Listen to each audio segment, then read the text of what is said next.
I think. All right, folks. Well, we're back here on Monday morning. Chris Petersen of HuskerBigRed.com and Danny Gillette of thegreatcornholio.org. We're back here for our Monday morning episode, and we're going to have more fallout on the firing of Scott Frost. So hopefully we'll see some of you guys join us here this morning. But yeah, Danny, it was a crazy day for Nebraska, and I guess we'll start off. But how you doing this morning? Are you still hungover from the big news? I am still hungover from the big news. It is huge news, and I just want to clear something up right away. I made a statement on Twitter earlier yesterday, and I said Mickey Joseph wouldn't have come here if he didn't at least think Scott Frost would have been fired. And I'm going to pull up the statement so I can just make sure that I can So you can clear read it. it I got it clear. correctly. But I said, let's see. I said, I really feel like this was the only reason why he would come here to begin with, meaning Mickey. He knew he had a spot lined up if Ross was fired. And I'm going to say I still stand by that. People said they disagree. And, one commenter said he believed he came here like he almost did in 2019 just because Mickey loves Nebraska and wanted to see it and Frost be successful and get it turned around. Now, I believe that to a point. I believe that, he did want us, Frost to be successful and see Nebraska get turned around. But, I don't think he comes here without at least some acknowledgement by Trev Alberts that he could potentially at least get a shot, not as a full time head coach, although it may come to that down the road, but for now, an interim coach. Yeah, I think you can read the tea leaves. It's pretty easy to see that like Trev, and I think Mickey had to realize that this was potential. I mean, there's a reason why he got the associate head coaching job. I mean that was pretty clear when you get that title. If something were to happen in a hot seat situation, you're going to take over. And I think he's the only guy on staff that makes any sense. So I think even if they didn't necessarily have to say those, I think it was pretty implied. Yeah. This was going to happen, and it I really, yeah, I was going to ask you about that because it was interesting to hear what Trev Alberts had to say about this in the media. And, he talked about giving the guys, a chance over these last 9 games basically to turn this season around. And I think that's why, I think he feels like this team can still get to a bowl game and still have some success. And, he said, we have good players on this team, which I agree with. So I like the sense that he didn't just throw the season away because he didn't want to pay the $7 million buyout or whatever. Like he wants to give these guys a chance, and so even though we're going to be going through this coaching search, this team still needs our focus, and I think we still should be supporting the guys, and I'm still hoping that this team gets to a bowl game. I don't think that that's going to impact things long term, but I guess that is kind of the elephant in the room because, Trev talked about yesterday what he was looking for in a head coach, and he was going to be making this national search. So that got me thinking, like, is there anything that Mickey Joseph can do to, lock down this job and to make it so that Trev isn't searching for another head coach? He's not going to come out to the media right away and say, "Oh, Mickey's got it locked down." Mickey's our guy. No matter what happens this season, I mean, right now Mickey's got a chance to show what he can do, and I think I think we kind of learned from the last time we kind of let a head coach ease up and relax on the job a little bit. And I'm not saying that Frost did that all 5 years, but there needs to be, quite frankly, a fire lit under Mickey's ass, or they're gonna have a national, head coaching search. I mean, and I think Mickey, I think this is an audition for him. I think, Trev is not going to guarantee that Mickey's going to be the head coach following this season, but I think there's a shot, and that was my main point. Going back to what I read a couple minutes ago, that was my point. I feel like Mickey wouldn't come here unless he knew that there was going to be some sort of shot that he could at least test out the head coaching waters should Frost get fired. Yeah, and at least he's going to get a 9-game experiment. I mean, that's a solid opportunity to show not only what he could do, potentially at Nebraska, but for other head coaching jobs in the future. I mean, Mm. if he, puts together a strong record, I mean, that's going to be something he can point to on his resume, like, hey, I took over a bad situation and I was able to win some games. Um, but yeah, I mean, it's just really interesting because the reaction. I was really interested to hear I don't remember if this was Trev who said that, but I guess the reaction when the players were told it was Mickey was like they were super excited about it, and that got me, because I still think this team has potential. About regardless of everything that's happened, the defense has been terrible. I mean, that needs to be fixed. And actually, before I lose track, did you see that rumor? I don't know if you saw this on Twitter, but that there was going to be, and Trev mentioned some shakeups, but that maybe Travis Fisher might take over for DC, that Chenander might be out. I don't know. Did you see any of that on Twitter? I didn't see that, but I like the sound of that. I mean, Fisher's units have always played hard, and he's gotten the most out of a lot of his players. I think, Cam Taylor Britt comes to mind, and there's a certain toughness that comes along with the Travis Fisher style of coaching. So I wouldn't mind that at all. Hell, it can't get any worse than it has been. So why I mean, not? and I think, yeah, you make a good point. If you look at the position groups, I think the secondary is probably, over the last 5 years, they've had probably the most guys like going to the NFL and kind of being productive. He's got NFL experience. He's been with Shenander, so it's not like he doesn't know the system, but it wouldn't be bad to. I think there needs to be a shakeup.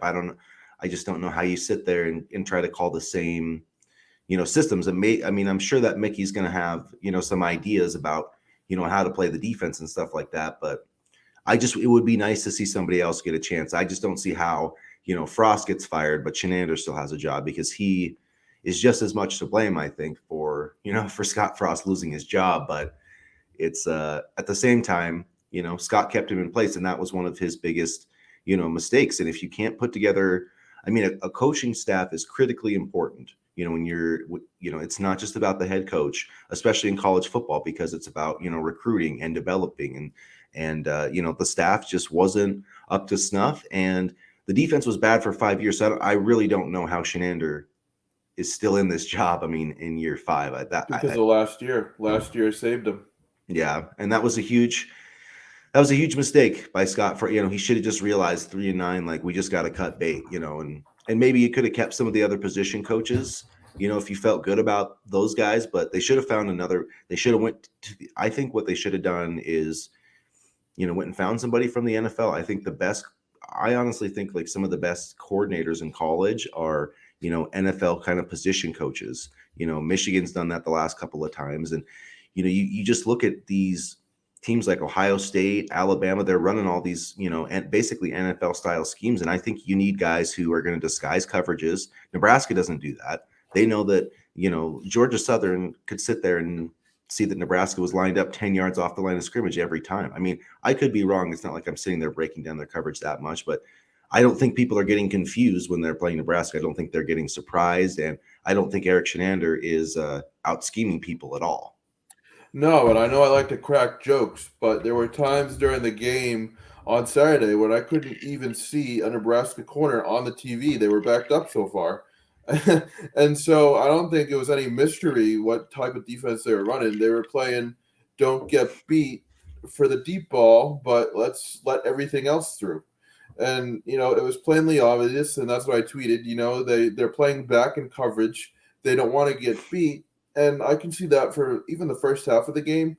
But the key is, and this has kind of been a Achilles heel for Nebraska overall in the Frost era, at least, making adjustments when something doesn't work. And they didn't do that, for example, on Saturday. I really don't want to talk too much about Saturday's game, Yeah, me but either. it's just a lack of adjustments. And I think getting an NFL style defensive coach would just help players get ready for the NFL. We talk about player development and things like that, and a lot of these college schemes, especially offensively, they try to mimic what pro teams do so that players will be ready if they have the opportunity to get drafted. So I think, getting a former NFL coordinator, to kind of mimic some of the stuff that he's seen in the NFL and, bringing him to Nebraska, that's certainly an intriguing idea because the best programs know how to develop, and it doesn't mean just getting the most out of kids in terms of their athletic skills, but also kind of helping them prepare for, down the road. And we got a first comment here from Sean. And where is, I'm going to assume that means the pass rush, not the Yeah. Peas rush. But yeah, I don't know. That's a good question, Sean. I don't know where the pass rush is. I mean, I thought O'Shawn Mathis played fairly well on Saturday, but, Garrett Nelson just has not lived up to expectations this year. And then Nebraska had to start blitzing, and that didn't work. It never works out well. I mean, if you've got four really good guys in the secondary, you can be a strong blitzing team. But if you can't cover man to man and you start blitzing, like if you don't get home, you're screwed. And I think we saw that on Saturday. Not that we want to talk too much about it, but We saw that on Saturday. We saw that against Northwestern, and we're lucky South Dakota or North Dakota, one of the Dakotas, didn't yeah, pass more North Dakota. because that's been a problem throughout the Shenander tenure.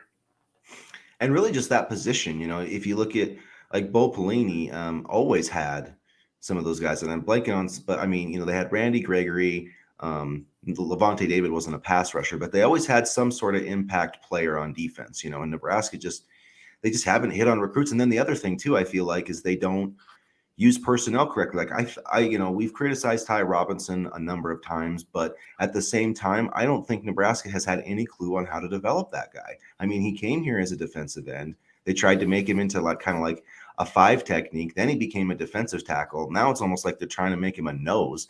It's just, it's weird. I mean, you saw that with Wandale Robinson, and, it's kind of rehashing all these old things. I guess looking forward, do you think that Mickey Joseph can kind of fix some of these things? Because, it's looking back, and I was struck by this, and I don't know, Nebraska fans will think back to our 2008 season. Joe Gans was our quarterback. It was Bo Pelini's first year. We ended up playing Clemson in the Gator Bowl that year, and Dabo Sweeney was the interim coach that season. That's how he got the job. Bobby Bowden got fired. Dabo had a good year as the interim head coach, and I think they went to the ACC title game and lost, and we ended up beating him that year in that bowl game.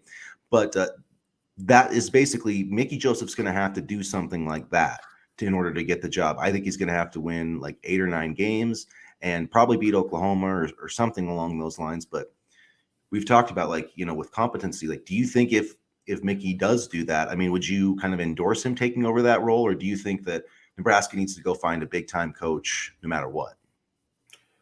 I would endorse him because if you win, 8, 9 games and get a bowl, right now the ceiling isn't a whole lot higher other than maybe just winning the bowl game. So I would at least, endorse him and give him a shot to be the head coach, because there is a lot to work with here, and I trust that he knows how to develop talent. I mean, the names, and maybe you've heard of them, Jamar Chase, Justin Jefferson, DJ Chark come to mind. And, he's a proven talent developer, and, he's a very good recruiter. And I would love to see us continue to kind of see what we could get out of the state of Louisiana. So if he were to win 8 or 9 games, I would definitely be on board with him being head coach. And I don't care if he has 0 head coaching experience. If he can win 8 or 9 games, especially, let's be honest here, with Eric Shenander as defensive coordinator, he definitely deserves a shot. That will be like the miracle. And that's really the biggest thing, is that it's really hard for me to wrap my mind around going forward with the staff with Shenander still there.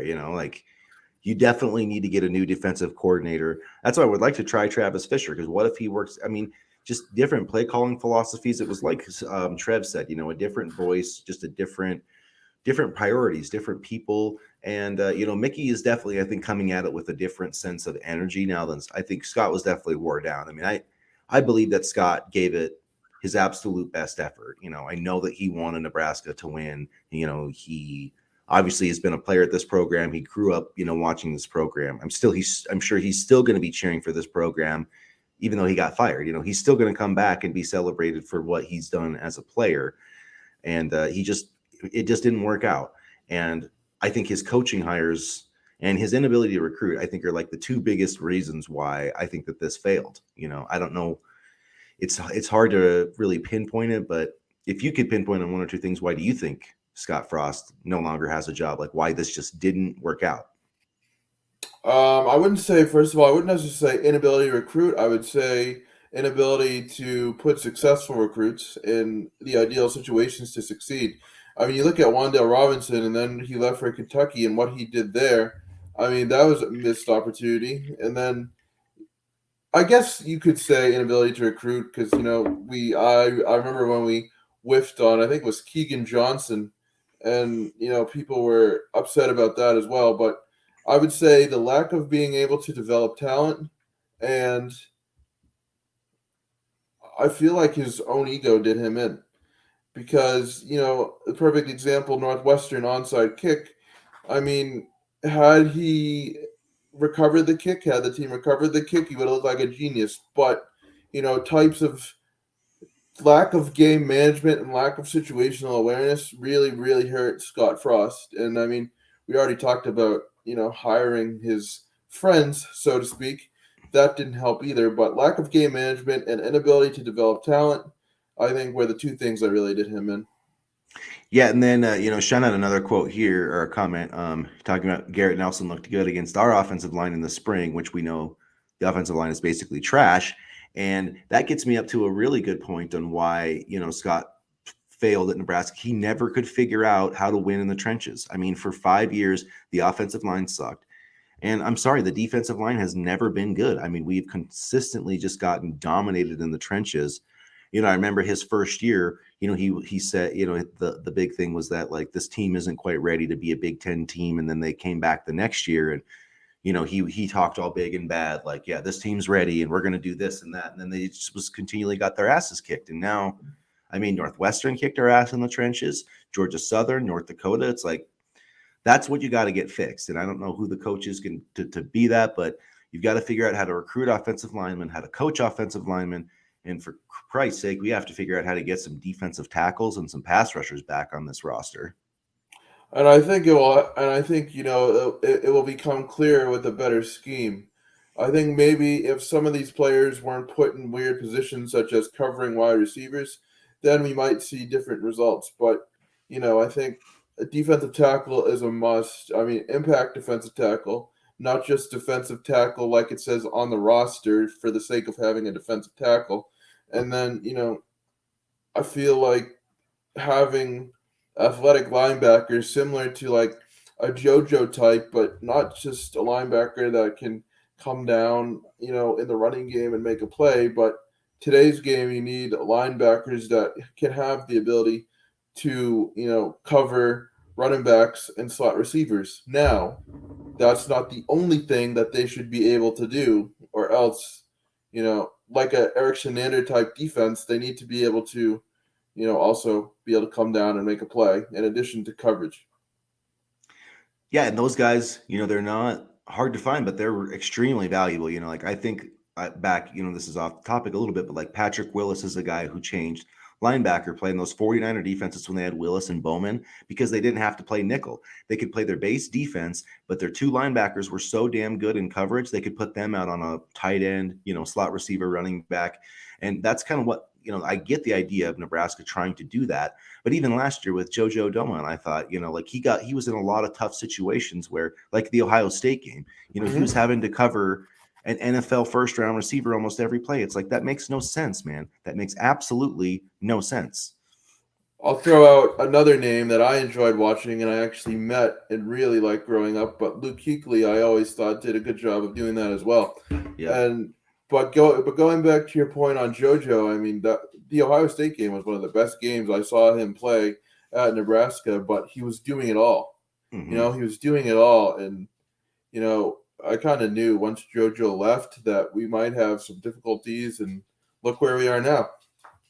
Yeah, and And it's not just JoJo. It's not just No, JoJo. But. no, but yeah, I mean, we're missing the Daniels guys inside. Still, all those big guys over the, on last year's team had so many veteran players, especially in the front seven. Like, it's just a travesty those guys didn't get to a bowl game. And I know there was so many things that happened, but it was just the mismanagement drives you crazy. Like if you just had a competent coach, last year and really the year, I mean, basically both of the losses to Colorado that Frost had, to start his tenure, the Michigan State game. I mean, basically every game last year, basically every loss the last 2 years. I think you can really almost put on coaching, except probably that Ohio State game because they were so I was freaking gonna say talented. that was embarrassing, but it was fun to watch J.K. Dobbins and Yeah, Justin Fields. but I mean, those guys were just they were just so freaking talented that outside of those games, Nebraska's almost had a chance to win a lot of games, and they just like the inability to win close games. I think is shows that he's just not a good coach. He doesn't know how to use the correct personnel. He doesn't know how to. It was like even in the game on Saturday. Not that I want to talk about it, but Georgia Southern got down there in scoring range, and I was saying you got to take timeouts. You got to. So Nebraska took the ball over with 50, 40 seconds left. What if you had a minute and 30? You might have been able to go win that game instead of just getting a field goal attempt. So it's little things like that that just drive me crazy. And I guess that's why we are where we're at now with Scott being fired. And I really hope that Shenander gets fired today. I mean, I really hope that there's a shakeup there. And Travis Fisher played in the NFL, so I gotta believe he's got some influence, and just maybe he will know that hey, middle linebackers and nickel linebackers should be covering the other team's wide receivers every single play. I don't know. I think we might see a shakeup after the Oklahoma game, although I'm not 100% certain on that. But I feel like if the Oklahoma game is going to go the way I think it's going to go, Which is then not I good. feel like I feel like there could be a shakeup there. I feel like Trev is going to do this, bit by bit. First Frost, then Shenander, and then we're going to have to figure out what to do with the rest of the assistants. I kind of feel for them a little bit, meaning like Whipple, Yeah, Mickey. Because they came here. I mean, Whipple, especially Whipple, he doesn't and need to do Mickey. this. He doesn't need to No, do this. I mean, he and could have people were, stayed at Pitt. He could have stayed at Pitt yeah, he and could been have stayed at fine. Pitt. Yeah, and he's also older, so I mean, you know, I could see him being gone after this year. I mean, he's done head coaching, he's been in the NFL, he's done the college coaching. I could see him gone after this year just for retirement purposes. But I really do feel for these coaches. I mean, I feel like Mickey has a real opportunity. Whipple, I don't think beyond this year. I wonder if he'll stay. I wouldn't blame him if he didn't, just because he's older. But I really do feel for everybody involved. I mean, even Scott. As much as we like to, bag him and complain about him, this wasn't the way that anybody wanted it to end. If you watch the opening introduction video from 2018, where Frost was introduced at the basketball game, it's just completely sad. It is completely sad. He looks so happy to be there. He looks about 15 years younger, and he also, there was just so much optimism at that game. I had a couple friends who were at that game, and they really thought that Frost was going to turn it around, and just didn't work out. And so, you know, Yeah, I never thought we would be here. I really thought that he was. I thought that Scott Frost was Nebraska's Jim Harbaugh. I really did. I really thought he was going to be coaching here for like 20 years. I thought we were. I didn't think we were going to win national championships all the time, but I thought we were going to be, back to being Nebraska. I thought he was going to have us like, dominating the Big Ten West, and just didn't work out that way. And it's hard to put a finger on why, but now we have to find the right guy to do the next thing. So seems like a good transition to talk about the next head coach. Some rumors came out yesterday. Lars Anderson, who's kind of had his pulse on, he got the last few coaching hires. He tweeted he got Scott Frost right. He got the baseball coach Will Bolt, we'll bolt. and also Fred Hoiberg. So he's saying that right now the number one target is Matt Campbell of Iowa State, and he's saying that he expects Matt Campbell to be the next head coach, or that's what he's hearing, is that Matt Campbell wants to come here. And now it's funny to me, I've already got people who are just like blowing me up, being like, oh, he's 10-7 in his last 17 games, and I don't want Matt Campbell. I think Matt Campbell would be a home run hire. Like, I would go hire him today. What do you think about Matt Campbell? He reminds me a lot of Scott Frost prior to Nebraska. I mean, he's an up and coming, hot head coaching name, but and granted he does have success. He's 79-49, won the MAC twice, and 2014, 2015, and I wouldn't mind him, but I feel like we need to go bigger on a coaching hire if we're not keeping Mickey. But who's bigger than Matt Campbell, though? I mean, in terms of like somebody you can actually get, because like this is a guy that, I mean, everybody, he's had numerous NFL offers, and it sounds like he was waiting for Notre Dame or Ohio State, and then Notre Dame went the Marcus Freeman direction. But I mean, I don't know. I think to me, I think he's like as elite. I think he is a really elite. I mean, if you look at Iowa State, I mean, like yes, last year they went 7-6, and I know that their schedule was tough, but like they played Clemson in their bowl game last year, and they actually competed. Like they were within a one score game of Clemson, and I know that horseshoe. I've said that a million times. Like college football is not horseshoes. Close doesn't count, but he's beaten Texas, he's beaten Oklahoma, he's beaten Oklahoma State, he's beaten Oregon in a Fiesta Bowl, so he's won a lot of big games. And I feel like if you can do that at Iowa State, like, man, what could he do at Nebraska? Because I think he feels like, I've reached my ceiling here. There's only so much I can do with this program. I do think there is a ceiling at Nebraska, and I think it's lower than like Ohio State. But outside of that, I think Nebraska can be I think Nebraska can be a top 10 program legitimately every single year without that much difficulty, honestly. I mean, yeah, to a point, but it all depends on. And I hate to keep going back to this, but do the coaches like recruiting? And I think I think Campbell can recruit, but I also think it's going to be about if he were to come here, who's he going to bring in for the rest of his staff? I think he'd probably bring in his Iowa State people, Yeah, that makes and sense. I don't know how. I mean, I could see Whip. I don't know that much about his staff personally to comment. But that just seems like what coaches do. I could see Whipple staying on, and I could see Mickey Joseph staying on. Those are the two guys that I think could, translate over. Maybe Rayola if the offensive line, starts playing better since it was his first year here. Like USC, they had, Dante Williams. We talked about this guy, but Dante Williams was their interim head coach, and excuse me, they didn't end up playing very well, but he stayed around, and that helped with their recruiting class because he's an excellent recruiter, and they ended up, Lincoln Riley kept him. So, I mean, I think that those part of it too is you need to have a head coach that knows what guys he needs to keep and what guys that he doesn't need to keep in building a staff. I mean, I apologize for my Michigan references. I also am a Michigan follower, but Juwan Howard, when he was hired, he basically he hired two new coaches for Michigan basketball, and it was the strength coach and one of their top assistants. He hired some other new guys, but those two assistants he kept have been vital to his success. So I think smart coaches, smart head coaches, it's not just like about X's and O's, right? It's just about their operational like philosophy and how they go about doing things.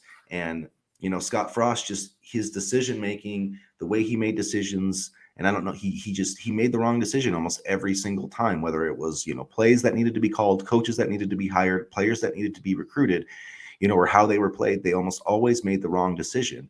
And I think Matt Campbell, I think I don't know, I believe in him. I think he would make a lot of the right decisions. So it wouldn't shock me if he was like, hey, Mickey Joseph is a big part of this program. We need to keep him there. Because I do think that whoever comes in as the next head coach is going to need to have some Nebraska people on the staff. You know what I mean? Like, I'm not saying you have to hire a Nebraska person, but you have to have some connections to the program, I think. Yeah, no, I think that's important, especially if we're talking about keeping talent in state, because the 2024 class of kids is absolutely loaded.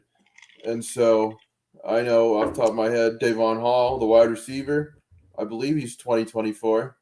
And, this next group of kids in state is absolutely loaded. So,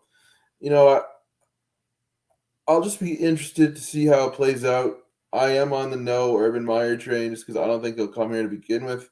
I do think it's nice to, it would be good to check him out, see, if he's interested. But I don't think it's happened. I mean, just from the early reporting I've seen, there's been enough crossover, from like the different lists. That doesn't mean that Urban can't, but he doesn't seem like he's on the list. Matt Campbell seems like I've put Matt Campbell on all of my lists, and he makes sense. There's no character issues with Matt Campbell. There's no red flags. He's built a winner at two different places, Iowa and Toledo. Plus, the thing I like about him is if you look at Iowa State's recruiting, their classes aren't great, but for one thing, they know how to recruit quarterbacks.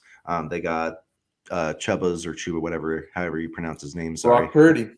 Yeah, Brock Purdy was 4 year starter there. And they just in this class right here, 2022 or excuse me, 2023, they have a kid named JJ Cole who's been committed to them for almost over a year, and he wasn't as Former ranked as Nebraska highly. target.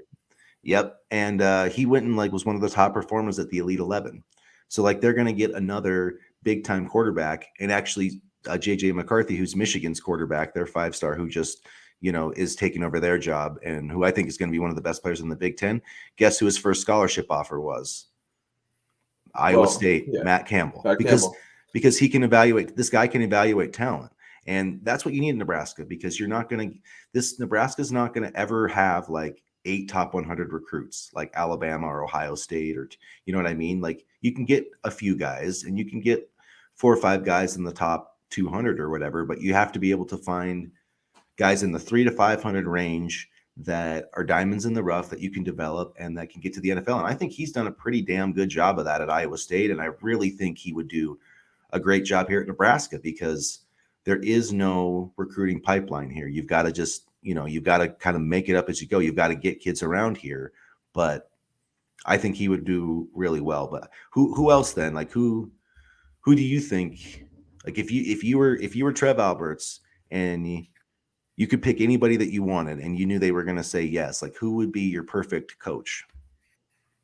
If I was Trevor Alberts and I could pick anybody I wanted, that's a tough question because and I said this name yesterday, and I know he's a little bit off the board here, but I really, really like Jamie Chadwell. I mean, I think he's like I said yesterday. If you guys watched the live stream, and if you didn't, you can go check it out. But no, I think Coastal Carolina, they've been a solid program, but they haven't been a powerhouse, and yet they've been consistent. And as much as we want 9 or 10 wins, and believe me, I want that too.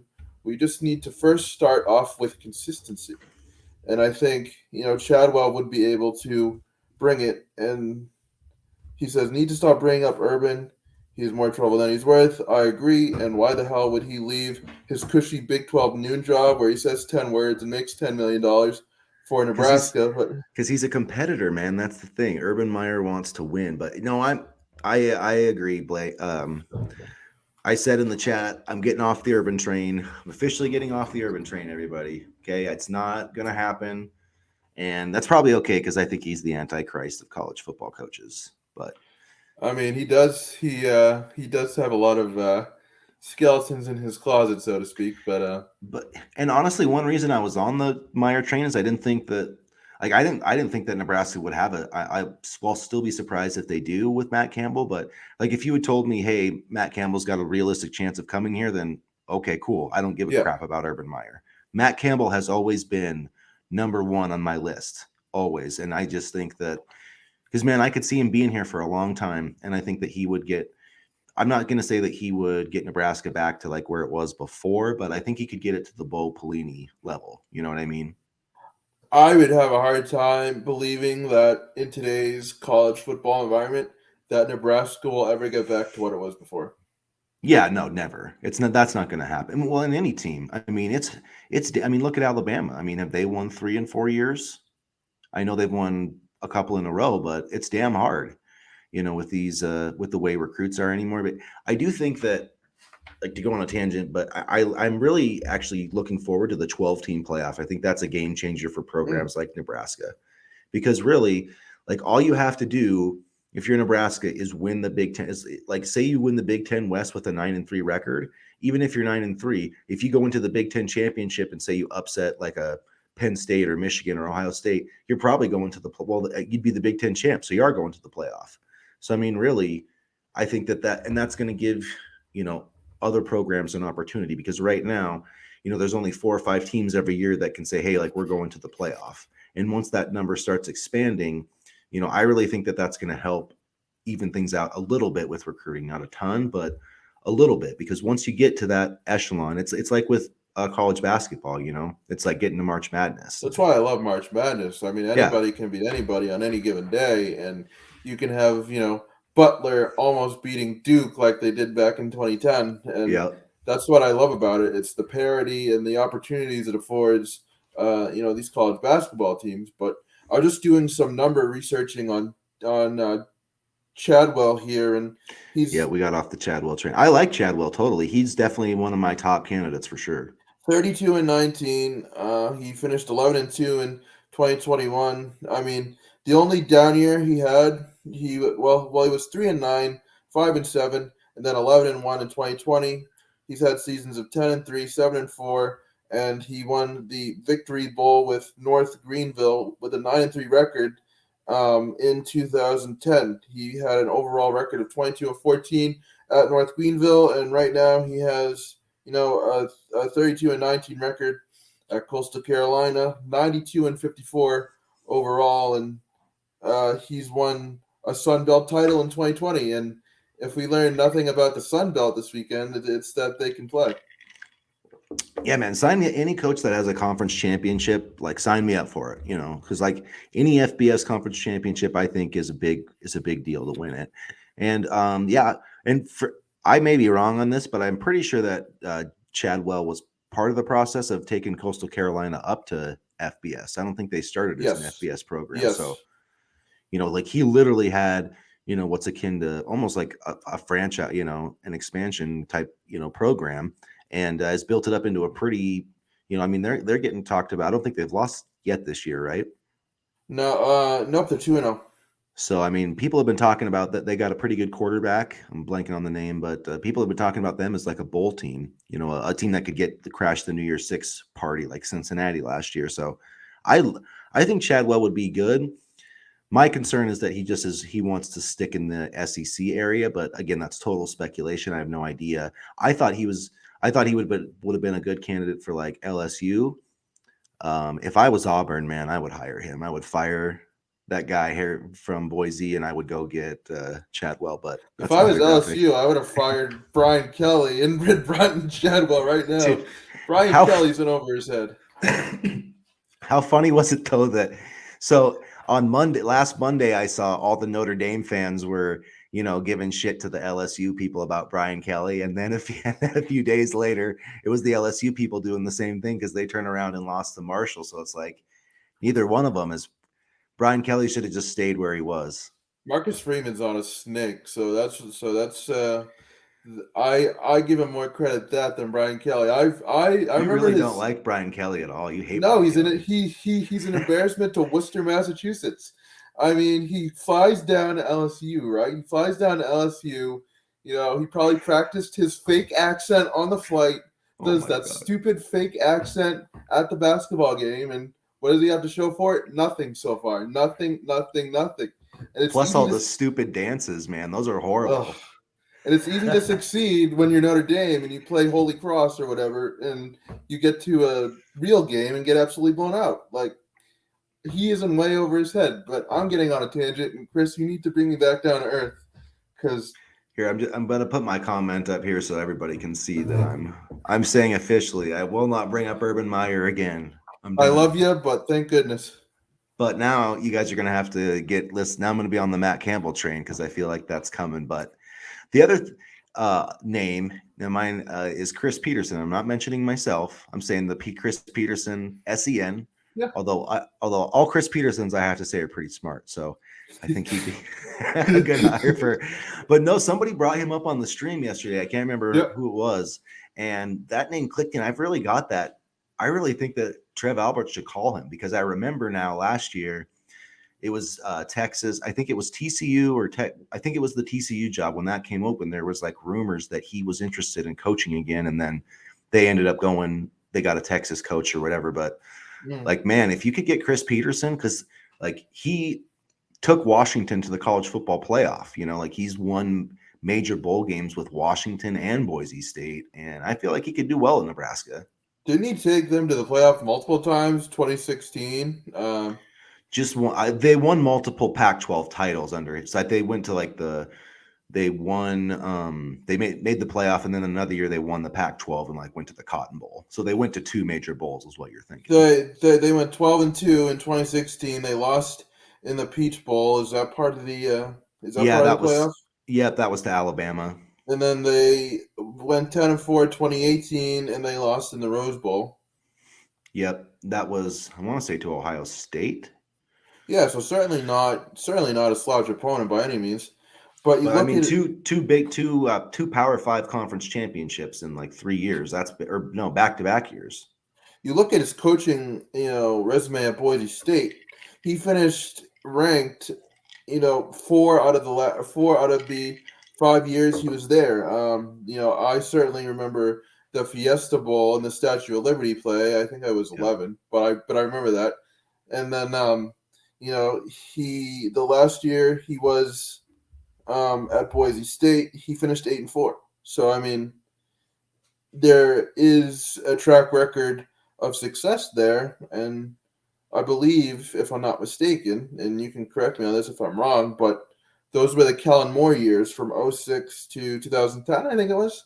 Yeah, yep. They might have, Yeah. yeah, and maybe another, but yeah, Kellen Moore was the quarterback, and then, gosh, I'm blanking on who their quarterback was. Oh gosh, it's right on the tip of my head. It wasn't a great quarterback, but For they, Washington? yeah, and even when they went to the playoff in 2016, they had a freshman quarterback. That dude was a freshman, and Who was it? he, I'm blanking on that name too. Not Jake Locker, right? No. yeah, no, was that like I can see the guy's name, but I I can just too. I'm going to look that up and you can keep talking. but I think, yeah. So anyway, Chris Petersen. I mean, you talk about like elite coaches. I mean, that's pretty elite. He went with Boise State, won 2 Fiesta Bowls because they beat TCU once too in the Ranked Fiesta a couple Bowl. times too. Yeah. Yeah, and got a lot of guys drafted, got lots of guys to the NFL, and it's not. I mean, and hey, the Boise, that Colorado Boise area, I don't think that would be bad for Nebraska to recruit at all. Get into the Northwest a little bit.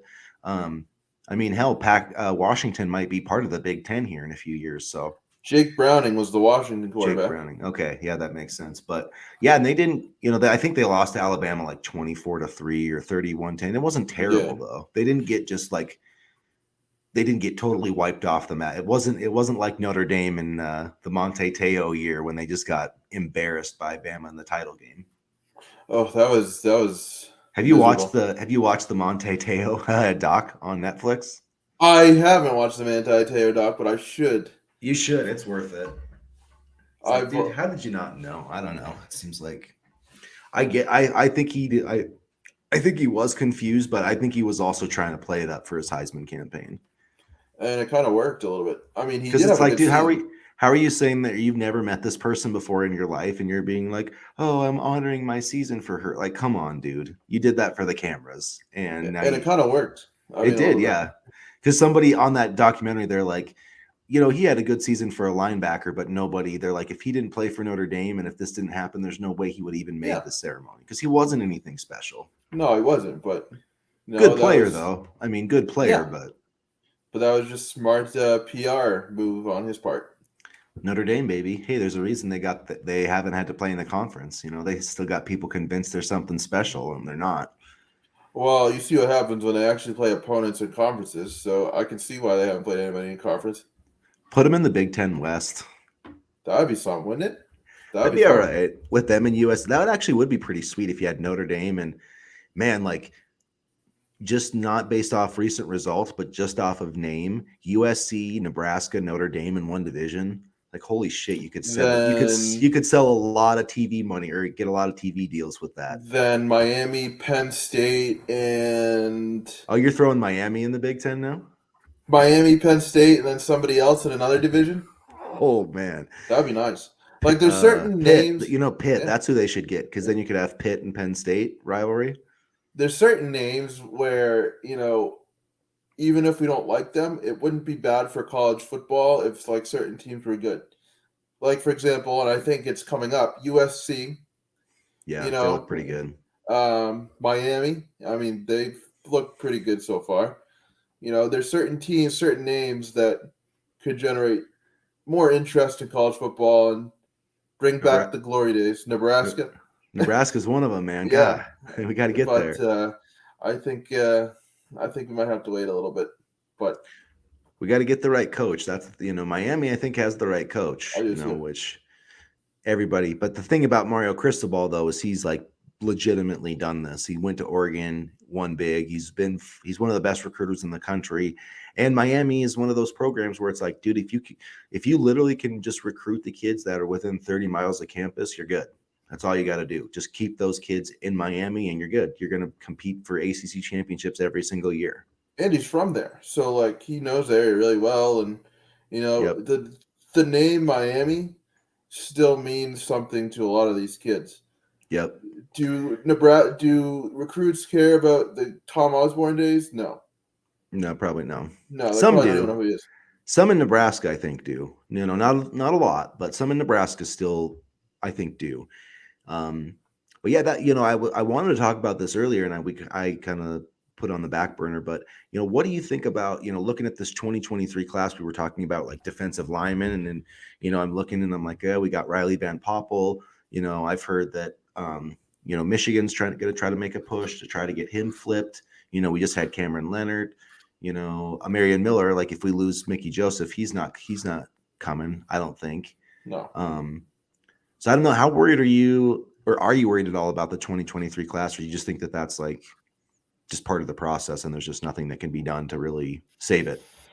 It's part of the process, and there's nothing that can be done to save it. But I am worried. I mean, we do have a lot of. We have like you said, Van Poppel, Dylan Rogers, Marion Miller. Like, there's guys in this class that I want, and if we lose Mickey, and if we lose Brian Applewhite, then there's some athletes that we're gonna have either a hard time landing or not at all, and that's one of my worries. I do think that whatever happens, there needs to be some form of. They need to identify a recruiting strategy from now until December, because with early signing day, this class could be really, really behind if things don't go well. Yeah, and one thing I was just looking at it, they've got 14 commitments right now, and 5 of them are in-state prospects, like Maverick Noonan and some of those guys. So I'm hoping that they can keep those guys in the fold. I think it's depending on who's hired. I just really don't think I don't think there's a shot with Malachi Coleman. I just don't see how it's going to work out, unless There hasn't really been a shot for like a couple months now, truthfully. Once he started getting those offers from Georgia, Oregon, I had my doubts. See, I don't know. I felt confident if the Huskers could win because, he did get all those predictions, and I mean everybody's. So I mean, I think there was a reason for some of that stuff, but at the same time, like I think Nebraska had to back it up on the field and actually like live up to what they thought. And he's not. I mean, unless he changes his commitment date, if he commits on October 22nd, it's not going to be. I don't think it's going to be to Nebraska. Now, I will say this, after Michigan had their worst year with Jim Harbaugh, and he was 2-4, and everybody was talking about him getting fired, Will Johnson, who was the number 1 player in Michigan, 5-star recruit, still went there. So, I mean, sometimes the kid himself is like, you know what, I want to be the one who makes the change at this program, and regardless of who the head coach is, like, I want to. So, I don't know. Unless Malachi Coleman just really loves this program and really wants to be a Husker, I would say that's the only possibility. But yeah, I think he's going to. If I was him, I have no inside info on this at all, but if I was him, I would absolutely go to USC because you're going to have elite quarterback play, elite offense, and he's probably going to be a first-round pick in like 4 years. He said that one of the reasons Nebraska was even in his top 7 to begin with was Mickey Joseph. So I'm interested to see how this plays out, but I don't think he's coming to Nebraska. If there's anybody that can have Coleman go to Nebraska, it would be Mickey. And truthfully, I think Mickey's going to have a lot of work to do in that department if we have a shot at landing him. Yeah, we'll see. That would be, honestly, that would be another feather in his cap, though. I mean, if he could somehow get Malachi Coleman to commit to Nebraska while he's the interim head coach, I don't think he's going to. That'd be like a huge ask. But if he could do that and put together a winning season, then that would be 2 pretty strong arguments. Like, hey, I can recruit elite kids here, and I can win with the roster we have right now. And I'm going to be an even better recruiter as the head coach. So that's the thing. I think that, depending on these next couple of months, if we got kids from Louisiana coming, good receivers, i.e. Omari and Miller, like those type of receivers, I think you at least look to keep Mickey on a staff, if not make him the head coach. Because there's certain structural elements, and I know he's never been a head coach before, but he demands discipline, he demands perfection, and he wants to get the most out of his guys, and that's something that you need in a head coach. Yeah, and I don't necessarily believe that just because someone has been a head coach means that they're going to be a good head coach. You know what I mean? Like we've seen new. I mean, look at Ryan Day at Ohio State, had zero head coaching experience, and he's lost like 4 games in 5 years. I mean, he obviously took over a really good Yeah, I was program, gonna say but he was but set, but still, still, yeah. but I mean, it's just if is at some point, it's kind of like that. Say, everybody, when you apply for that job and it's like experience needed, but like at some point, I have to get that experience, and you have to take that shot on somebody.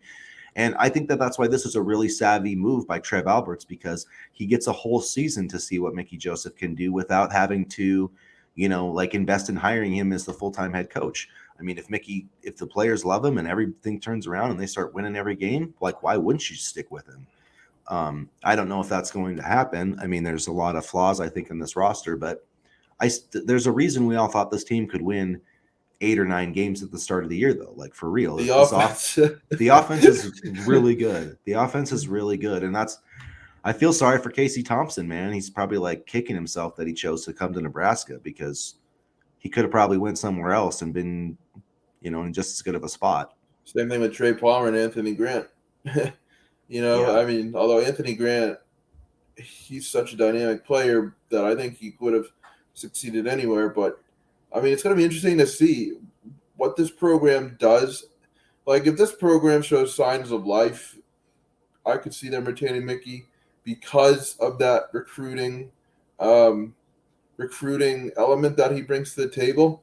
And if like we talked about earlier in the show when it was announced that Mickey was going to be head coach, the players were excited. So if there's momentum building, and if they don't, even if they don't win, I could see him, you know, remaining Nebraska's head coach. And yes, I know Trev Alberts said that a nationwide coaching search will begin at a season and blah blah blah, but he's not going to outright guarantee Mickey a job yeah. right now. And I remember too, looking back to when they fired Frank Solich, Bo Pelini was actually on staff as the defensive coordinator, and he coached the Alamo Bowl that year, and they played really well. And a lot of people actually wanted Bo Pelini to be the head coach. The players wanted him to be the head coach. I mean, the players, you know what I mean, how players are, but Yeah. they didn't hire him, and they hired Bill Callahan, and then 3 years later, bam, they were right back. So like if they had just hired Bo Pelini then, like the program wouldn't have had to suffer through those 3 years. And I know Bo Pelini has his detractors, but the dude won like 9 games every year. So you can't really, you can say he sucked in some big games, but you know what? Like at least Nebraska was in big games when he was the head coach because I mean, I don't think Nebraska's been ranked in 5 years. I don't think they've been ranked for a single week under Frost outside of like Um, preseason polls because they've lost the first game every year. they won against South Alabama. I think they were 25th in 2019, Yeah. and then they dropped out because they struggled against South Alabama. Yeah. So I mean, like after games have been played, like I don't think this team's ever been ranked. So like say what you want about Bo Pelini, but the Huskers were like a mainstay in the top 25. And they beat top 25 teams like every single year. Not all the time. I get that, but that's what I want to see. I want to see Nebraska in a freaking game on ESPN or Big Ten Network, and I want to see a damn number next to their name, number 20. I want to see them freaking ranked every week. Like, there's no reason we should be 5 years outside of the top 25. $50 million in buyouts since 2005. That was a number that I found interesting this morning, Oof, that's a and big number. that is a huge number. So I just want to see consistency. And sure, do I want to see them ranked? Yeah, but I think there needs to be a solid base all around the board before that happens. So that that was my word yesterday. That's my word today. Consistency. And if we can find a coach, whether it be Mickey, whether it be I don't know Jamie Chadwell, whether it be Matt Campbell, consistency is going to be key, and continuity is going to be key, both on and off the field. Yeah, it's so really quick. We'll be wrapping up here in a few minutes, guys. So if anybody's still watching, if you have questions in the comments, throw it up there and we'll answer them. But if not, I think what do you just think about Oklahoma? We got a few more minutes here. We'll wrap it up here at about an hour. But how are you? I know from I guess your earlier statement, you're not feeling confident about this game, but just give me your initial thoughts on the Sooners for Saturday. I think the Sooners, they're not as explosive as they've been in the past couple of years, but they can still throw the football. Dylan Gabriel, I think, is a competent quarterback, and yeah, I know that they have a newer head coach, but I still think that Oklahoma will unfortunately beat Nebraska. Like I said earlier, as long as Shenander's still coaching the defense, there's really no chance for anybody offensively to succeed. They're going to have to put up 75 points a game. Yeah. Yeah, I know it'll be interesting. I'm wondering if we're going to see anything on that Travis Fisher front. It wasn't. I'd have to look back at who tweeted it. It wasn't like a known account or a reputable account or anything. So totally just like a rumor. I'm pretty sure I retweeted it and said like, "Please God, and make this happen." In a perfect world, Nebraska gets blown out Saturday, Shenandoah gets fired, and then we can really start building.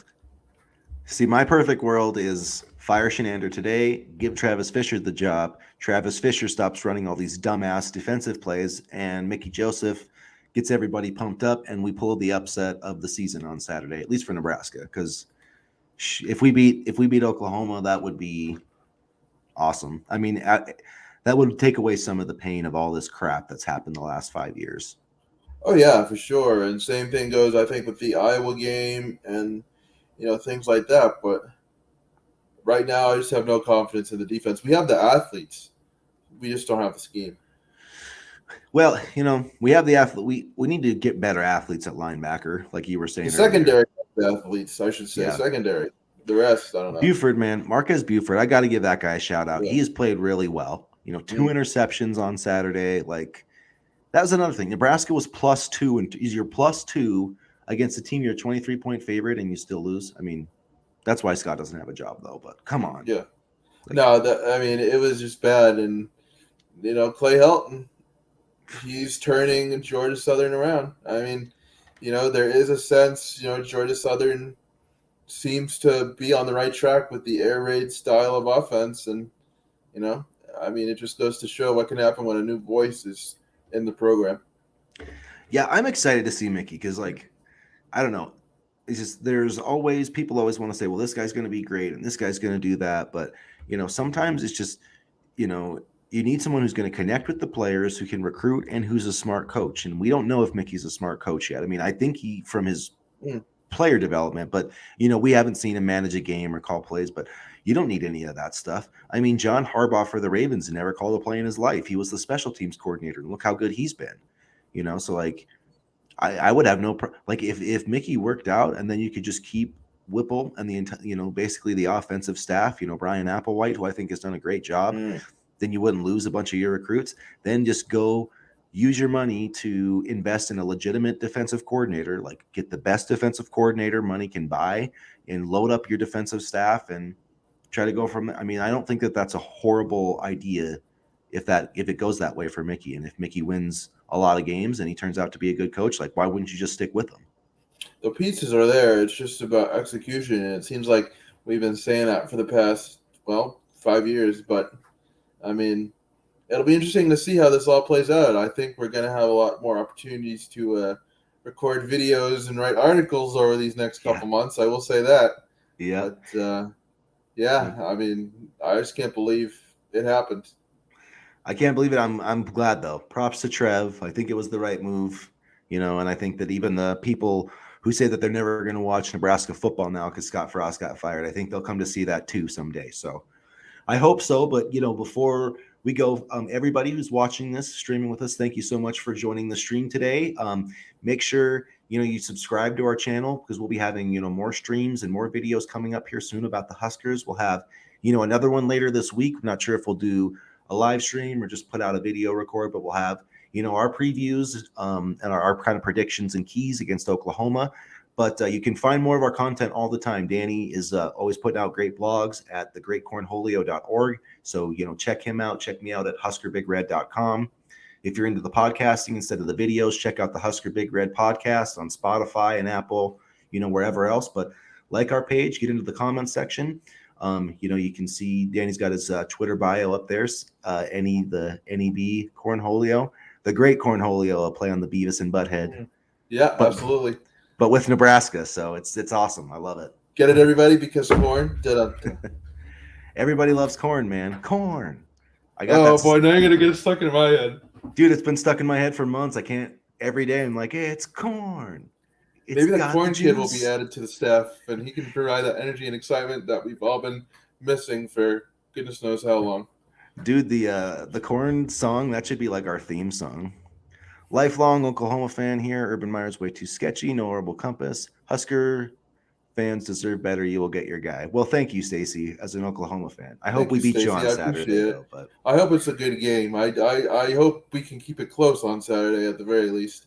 last, it sucks they don't play each other anymore. Nebraska Oklahoma was such a good rivalry. Like I grew up watching that game after Thanksgiving, and they took that away, and then they brought me Colorado, and then they took that away, and now it's Iowa. So Wouldn't it be cool if like Nebraska and Texas play each other more too? Because I think Quinn Ewers is going to be a stud. I freaking hate Texas, man. They ruined my life as a I know. Nebraska fan. 96 cost us the national Mhm. championship. 99 cost us the national championship. And then That's '09 Big 12, right? yeah, '09 Big Yeah. 12 championship. Yep. Yeah, 1 second. But all right, everybody.